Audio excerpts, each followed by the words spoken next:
Welcome back to the Hangin With Web Show. I'm GW Commentator. Thanks for logging on and tuning in. If you haven't already, please go on down and subscribe. We're going to be talking to some great artists, creators, artisans of all kinds. So don't forget to come on back. Check out the description down below for all the links to our guests. We are at the Brevard Renaissance Fair 2017, and we are here hanging with Della Penna, the musician with cast in bronze, which is amazing. And we're going to grab some shots so you guys can see this amazing instrument. So tell us a little bit first about the instrument that you're performing on. All right, well, the carillon is defined as a musical instrument of bells. Okay. 23 or more bells, played from a keyboard with your fists and feet. It's called a carillon? It's an instrument, yeah, carillon, C-A-R-I-L-L-O-N. Carillon, okay. Really bad name. Really bad name. Yeah, they have really bad marketing name. Okay. You should have called it a bell organ. A bell organ. Okay, a bell organ or is. a bell piano. Okay, so like descriptive. That. Okay, so tell us a little bit about the history of this instrument. What is it? Started up to about 1480.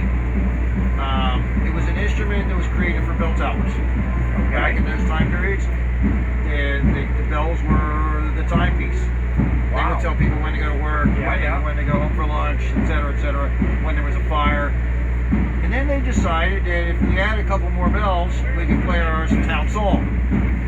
Okay. So they put in a couple more bells and hooked it up to a keyboard. Et voila, you have the carillon.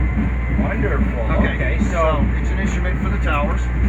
It's really obscure. It's been around 500 years, and there's only a little over 500 instruments on the planet. Wow. So nobody knows what it is. Okay. Now, your instrument, that you're playing out over here, is this something that you built? Is this something that you? Not this one. I have two of these instruments because I can. See? Because I can. If you can have a carillon, why don't you? Yeah, exactly. Well, why don't you have this? So this is not. We're not talking, to perform. We're not talking about a little instrument. Oh no, it's huge. This is huge. It weighs 4 tons. 4 tons of bells. Yeah. You're gonna show it to them, all right? Yeah. We're gonna do that. We're gonna grab some B-roll shots so you guys can see. 4 tons of bells. 4 tons of bells. How many bells? 35. 35 bells. 4 tons. Right. How is it played? Very well. You play it with your fists. Della Penna plays the carillon very well. 4 tons, 35 bells. Okay, so we drive around a lot. We've driven from here all the way to San Diego. We've been around, not seeing as many bell towers as back in the day. No. What inspires a modern day, new millennium Renaissance man to decide that the carillon is his instrument of choice? Wow. Okay. The brief answer to that question is everybody discovers the carillon by accident. You don't learn about it in school. You don't learn about it in music class. Music teachers. You all learned about it right here. Right. But people don't know it exists. I needed a piano teacher. And that piano teacher also played the carillon in Valley Forge, Pennsylvania. Okay. At the church. And then I started to play. And then I went to France to the Carillon School and graduated. Then came back and found out that there was no work for carillon players. I'm going to back up real quick. Yeah. The Carillon School. There's 3 carillon schools in Europe. Okay. And there's one in this country started a few years ago. Wow. Yeah. So fantastic stuff. So, in addition to the Ren Fair, which you can see next weekend as well, anybody who's watching this the week can see this next weekend. Where else do you perform? Where will you be performing? Mostly Renaissance festivals, but some music festivals, that sort of thing. But always outside because it's 35 it's 4 tons. bells and 4 tons. And it's loud, you know. Okay. So I will be going to Deerfield Beach right after this. There's a Florida Renaissance Festival there. back home for a bit, and then I go to Texas and Colorado. Okay, well, I love to listen to music, and I have a good ear for music, but I do not know anything about creating music. How is music written for the Carillon? I mean, it looks like similar notes. It looks exactly like piano music. Okay. Except your bass clef you play with your feet. Okay. And your treble you play with both hands. Okay, now I get it. That's how it's written.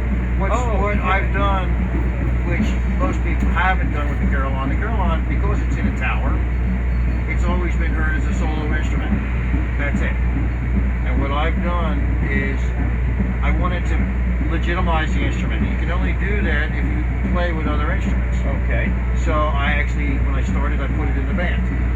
So we have the Carillon, we have drums, we have bass guitar, we have keys, and when I play the show here, you have that background music, which is being played with the Carillon. The name of the act? Frank Della. What's the act's name? Cast in Bronze. Cast in Bronze. You catch them at a Renaissance Fair. You can look them up online. Online, where are you at? CastinBronze.com.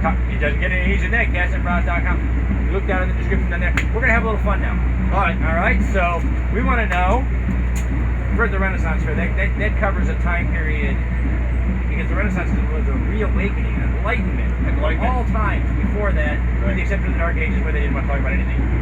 So, 3 wishes from a genie. What would they be? That everyone would know what the Carillon is. 1 wish, everyone knows what the Carillon is. That's wish number 1, and all of you people help make it come true. I'm a genie in a sports coat. That's right. All right. Next wish. That they should come out to the fair and enjoy living history.